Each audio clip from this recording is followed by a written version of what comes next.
Serikat adalah negara yang paling berpengaruh di dunia ini secara politik, bisnis, ekonomi, militer, dan budaya.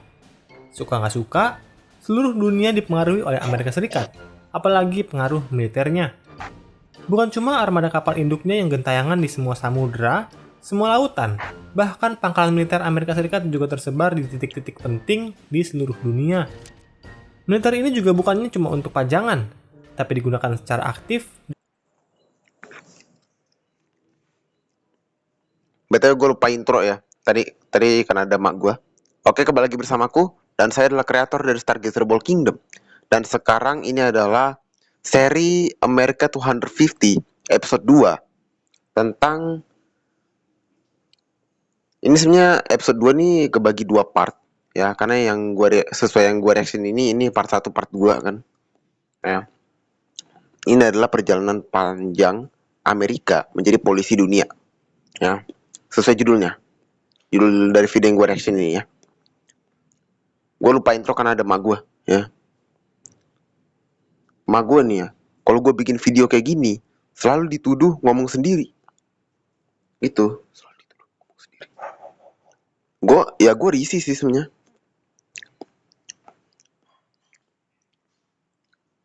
Lanjut ya. Dan bahkan agresif. Bahkan berkali-kali militer Amerika Serikat menyerang negara lain.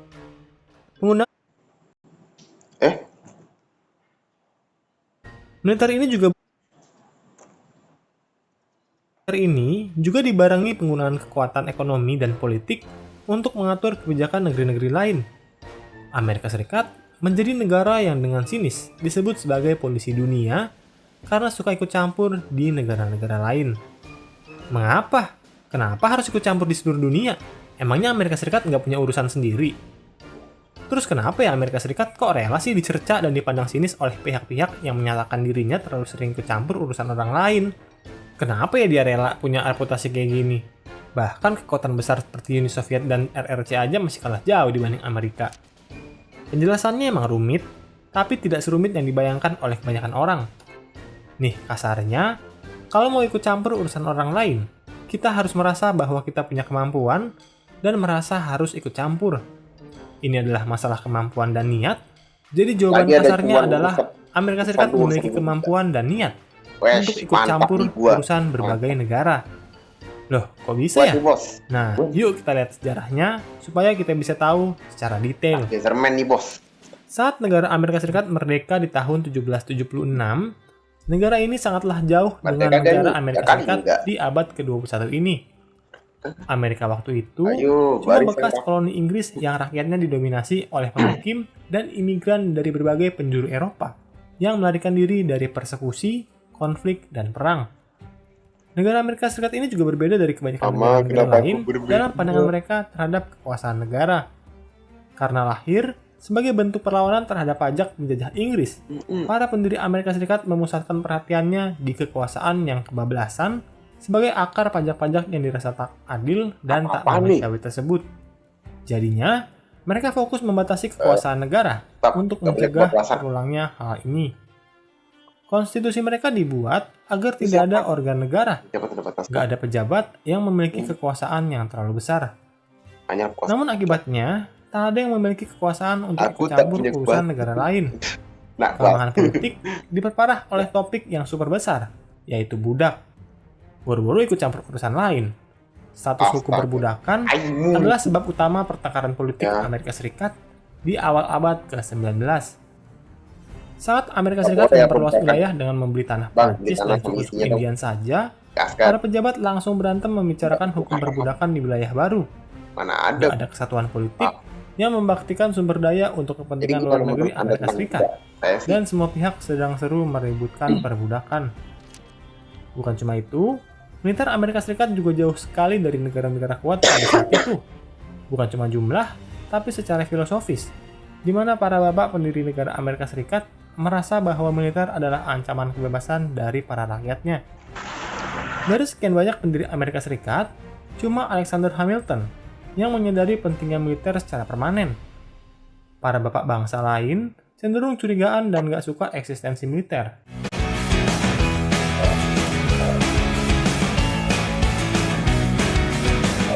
Lo pernah nggak ngelihat video AI yang kayak gini? Objeknya tiba-tiba Pernah. berubah, mukanya nggak jelas, atau gerakannya nggak masuk akal. Itu kan AI yang dulu. Itu kan.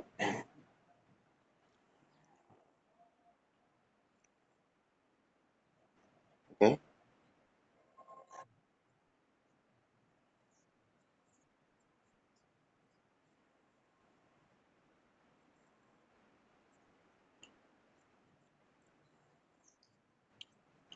Mau bangun apa ya?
Tes destiny.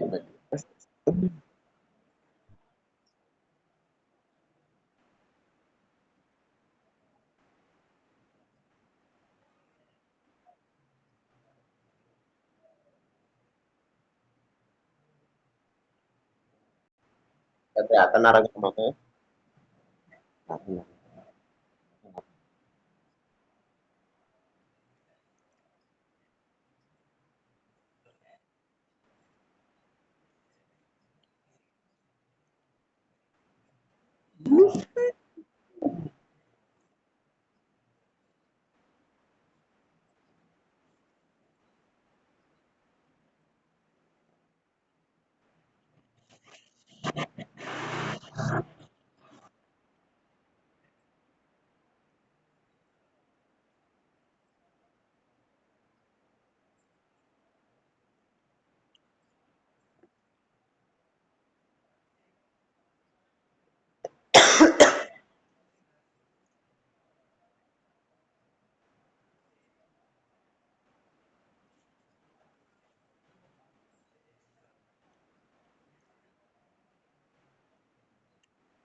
Waduh, keluar dong cepat pulihnya.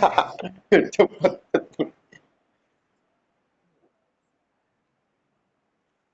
Oh,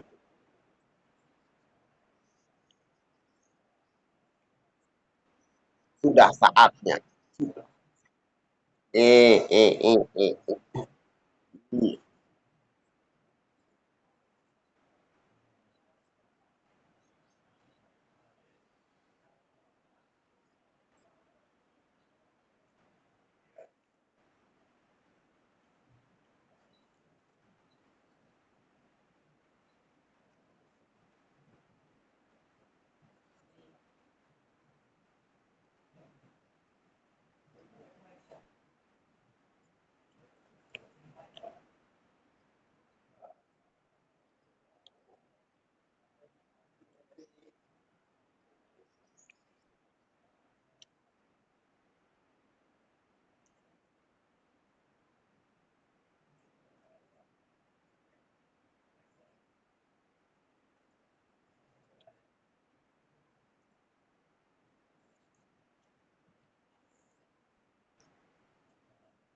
Fareed Zakaria di buku From Wealth to Power yang menerangkan perkembangan kebijakan luar negeri Amerika Serikat menjelaskan di abad ke-19 itu kekuasaan eksekutif atau presiden Amerika Serikat amat dibatasi oleh legislatif yang berkali-kali menjegal usaha presiden dan penduduk Amerika Serikat untuk memperluas wilayah Amerika. Bahkan saat presiden Amerika Serikat berasal dari partai mayoritas, badan legislatif ini juga menolak meratifikasi akuisisi wilayah atau ekspansi yang dirancang oleh sang presiden. Cuma pembelian Alaska dari Rusia dan pembangunan pangkalan di Samoa saja yang disetujui. Pihak DPR menolak mengeluarkan uang untuk membeli wilayah atau upaya-upaya ekspansi lainnya, dan merasa bahwa uangnya mending dipakai untuk keperluan dalam negeri. Apalagi waktu itu, dana sedang dibutuhkan untuk pembangunan ulang negara-negara bagian di selatan yang dihancurkan oleh militer Amerika Serikat dalam Perang Saudara. Jadi setelah tahun 1865, Amerika biarpun memiliki uang dan kekuatan militer untuk mempraktikkan kebijakan luar negeri yang lebih aktif, tapi kenyataannya masih tetap pasif reaktif akibat tentangan dari wakil-wakil rakyat Amerika sendiri. Militer Amerika Serikat yang semula besar dan siap bertempur, namun 1 tahun setelah Perang Saudara berakhir, Amerika Serikat kembali memiliki militer yang lemah. Karena itulah di tahun 1883, seorang sarjana muda bernama Woodrow Wilson menerbitkan buku berjudul Congressional Government. Dalam buku yang luar biasa populer itu, Wilson membeberkan kenyataan bahwa pihak legislatiflah yang menguasai negara dan menentukan arahnya. Wilson tak tahu, tahun berikutnya, semuanya mulai berubah. Keadaan mulai berubah di tahun 1884 saat Presiden Grover Cleveland terpilih sebagai presiden. Akhirnya rakyat merasa bukan presiden yang kebablasan, tapi para wakil rakyat. Cleveland menggunakan hak veto presiden untuk membatalkan 301 undang-undang yang dibuat oleh pihak legislatif di masa jabatan pertamanya. Padahal presiden sebelum-sebelumnya menggunakan hak veto ini dengan sangat hati-hati. Bahkan presiden sebelumnya, Rutherford B. Hayes, biasanya mengisi kabinet-kabinet mereka dengan menteri-menteri titipan dari elit-elit legislatif. Selain rancangan undang-undang sebanyak itu, ada satu hukum penting yang dibatalkan oleh Cleveland, yaitu Tenure of Office Act of 1867, yang intinya mencegah presiden memecat para pejabat tanpa persetujuan para senat, memberikan kendali pemerintah kepada badan legislatif ini juga. Setelah Cleveland, bola pemerintah atau bagian eksekutif dari negara Amerika Serikat mulai mendapatkan kekuasaan untuk mengeksekusi kebijakan luar negeri yang lebih agresif melawan kehendak pihak legislatif. Namun setelah selama ini konsisten mengambil sikap pasif reaktif menghadapi politik luar negeri, butuh waktu untuk mengubah haluan luar negeri ini. Tahun 1897, Alfred Thayer Mahan, sang sejarawan dan pemikir angkatan laut yang terpenting di akhir abad ke-19, menyatakan bahwa ada singa konstitusi yang menghadang ekspansi Amerika Serikat. Namun perubahan tetap terjadi dan sangatlah terasa. Tahun 1903, Wilson mengeluarkan pernyataan yang mengejutkan. Buku Congressional Government ternyata salah, di mana kekuatan politik lembaga legislatif sudah menurun jauh dibanding di tahun 1883. Di tahun 1908, Wilson bahkan memproklamirkan bahwa di lembaga eksekutiflah yang paling penting. Ia pun berubah haluan dari semula berniat menjadi senator, menjadi mengejar posisi presiden, yang artinya pintu untuk memulai kebijakan luar negeri yang lebih aktif sudahlah terbuka. Di bidang ekonomi, sejak tahun 1885 ekonomi Amerika Serikat menjadi ekonomi yang terbesar di dunia. Kemajuan ekonomi ini juga menciptakan perusahaan raksasa yang tersebar bukan di satu negara bagian, tapi di seluruh wilayah Amerika. Mau tak mau, pemerintah pusat Amerika Serikat harus semakin aktif, tidak bisa cuma mengandalkan pemerintah negara bagian untuk mengurusi bisnis nasional ini. Artinya kembali ke topik, pemerintah Amerika Serikat meningkatkan kemampuannya untuk mengatur negaranya. Kekuasaan yang semula berada di tangan pemerintah daerah, kini berada di tangan pemerintah pusat. Di bidang militer, setelah selesai melakukan demobilisasi, militer Amerika Serikat biarpun kecil menjadi sapi perahan dari politikus-politikus korup. Didominasi oleh politik dagang sapi antara elit-elit dari berbagai partai dan golongan. Anggaran militer juga digunakan untuk memperkaya para elit dan para kroninya. Dari segi kemampuan, akademi militer top mereka West Point dan Annapolis juga lebih mirip ITB karena mengajarkan teknik pembuatan meriam dan kapal perang, bukan seperti Seskoad dan Seskoal yang mengajarkan taktik dan strategi militer. Tahun 1871, revolusi kepemimpinan militer juga terjadi. Prusia dan negara-negara Jerman lainnya menaklukkan Prancis dengan bentuk militer yang baru, yaitu militer berdasarkan staf terlatih dan profesional. Kemenangan Prusia yang tak terduga dengan begitu cepat dan begitu menyeluruh membuat semua militer lain terperangah. Mereka mau tak mau harus berubah kalau tak mau digilas oleh mesin perang Prusia. Militer Amerika Serikat tentu saja mengamati perubahan ini dan harus berubah. Ini artinya, militer Amerika Serikat harus dibersihkan dari pengaruh politik, korupsi, kolusi, dan nepotisme. Rantai komando yang jelas harus disusun dan diresmikan. Akibatnya pemerintah pusat jadi lebih bisa mengendalikan militernya. Ini juga berarti pemerintah pusat bisa membangun militernya tanpa perlu takut dibatasi oleh pihak legislatif. Ini berarti secara politik, ekonomi, maupun militer, kekuasaan berpindah dari berbagai tangan ke tangan pemerintah pusat, ke tangan presiden. Pelan-pelan, kemudian negara Amerika Serikat untuk politik luar negeri yang lebih aktif dan agresif semakin terwujud. Bagaimana dengan keadaan dunia saat itu? Pada awal abad ke-20-an adalah puncak imperialisme dan kolonialisme. Negara-negara Eropa menjajah setiap jengkal tanah di Asia dan Afrika. Cuma Thailand, Liberia, dan Ethiopia yang lolos dari penjajahan ini.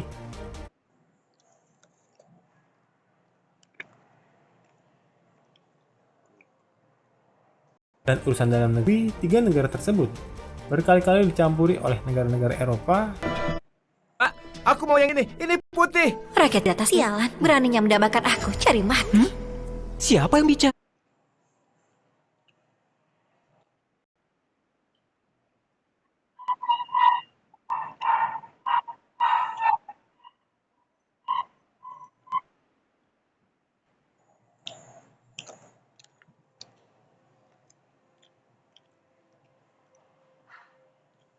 Sedang tinggi-tingginya.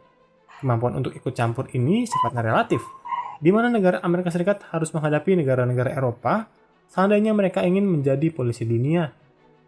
Semua sudah tahu tinggi potensi Amerika Serikat, tapi kemampuan nyata Amerika Serikat masih relatif rendah di dunia pada awal abad ke-20. Amerika Serikat sendiri akhirnya berhadapan dengan Spanyol dalam perang terbuka di tahun 1898. Namun tidak seperti Inggris, Prancis, Jerman, atau kekuatan-kekuatan utama Eropa lain. Spanyol adalah kekuatan lama yang sedang surut. Ekonominya jauh lebih kecil dari ekonomi Inggris, Prancis, apalagi Amerika Serikat. Dan peran Amerika Serikat di tatanan dunia saat itu jauh dari polisi dunia. Semuanya pun ambruk dalam Perang Dunia Pertama. Kekuatan sebuah negara bukan cuma ditentukan oleh ukuran ekonomi, kesatuan politik, dan kekuatan militernya. Semua hal tersebut harus dibandingkan dengan negara-negara lain.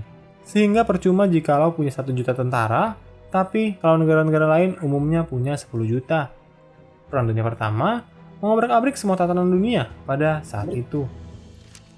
Tanah air negara-negara Eropa hancur karena perang.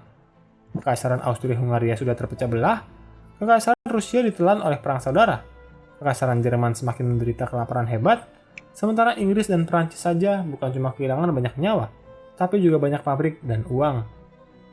Dari sekian banyak kekuatan yang terlibat dalam Perang Dunia Pertama, Amerika Serikat boleh dibilang yang dirugikan paling kecil dalam perang tersebut. Ya karena faktor Maklumlah, geografi Samudra juga. Pasifik dan Samudra Atlantik memisahkan tanah air Amerika Serikat dari hantaman bom dan peluru pasukan lawan.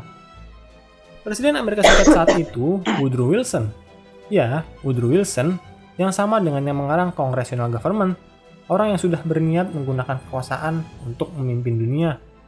Misalnya, ia menggagas organisasi Liga Bangsa-Bangsa yang disingkat LBB, Ya, dan kemudian bisa menjadi forum untuk mencegah perang di masa depan, tapi kenyataannya tak sesuai dengan keinginan Wilson. Partai Republik yang menguasai Senat tersinggung karena Wilson tidak berunding dengan mereka soal LBB ini. Banyak senator dari Partai Republik juga merasa bergabung dengan organisasi ini berarti menyerahkan kedaulatan Amerika Serikat kepada organisasi luar. Akhirnya Amerika Serikat tidak bergabung dalam organisasi antar bangsa yang digagasnya ini. Amerika Serikat kembali ke pola sebelum Perang Dunia, cuma ikut campur urusan negara-negara di benua Amerika, seperti memulai Banana Wars di daerah Karibia untuk melindungi kepentingan bisnis Amerika Serikat di daerah tersebut. Akibat tidak bergabungnya Amerika Serikat ke dalam LBB, para anggota LBB mengalami deadlock demi deadlock. Kehadiran Amerika Serikat sangatlah mungkin memecahkan deadlock yang bisa membuat LBB bisa lebih tegas dalam menghukum anggota-anggotanya yang bertindak agresif seperti Jerman, Jepang, dan Italia. Tiga negara terus-menerus melanggar peraturan LBB mencaplok wilayah-wilayah tetangganya. Ketika Jepang mencaplok Manchuria, tidak ada hukuman berarti dari LBB. Begitu pula saat Jerman mencaplok Austria dan Cekoslovakia, atau saat Italia menyerang Ethiopia. Saat pelanggaran tidak berujung pada hukuman, pelanggaran akan diselesaikan. Jadi Jerman pun menyerang Polandia dan memulai Perang Dunia Kedua. Ketika semua ini terjadi, Amerika tidak ikut campur urusan Eropa. Bahkan ketika Perang Dunia Kedua sudah dimulai, publik menolak ikut campur dalam perang ini. Menjauhkan diri dari perangnya Eropa begitu populer, sampai-sampai Presiden Franklin Delano Roosevelt memecahkan rekornya dengan memenangkan pemilu presiden untuk 3 periode di tahun 1940 dengan janji bahwa saya tidak akan mengirim tentara Amerika Serikat ke benua Eropa. Namun janji itu berubah setelah serangan Jepang di Pearl Harbor. Terus kayak gimana sih perubahannya? Seberapa drastis keputusan Amerika Serikat akhirnya terlibat dalam Perang Dunia Kedua? Terus kenapa setelah Perang Dunia Kedua berakhir, Amerika Serikat nggak kembali menjadi sang petapa seperti di Perang Dunia Pertama? Nantikan jawabannya pada episode berikutnya. Oke, sampai dulu videonya.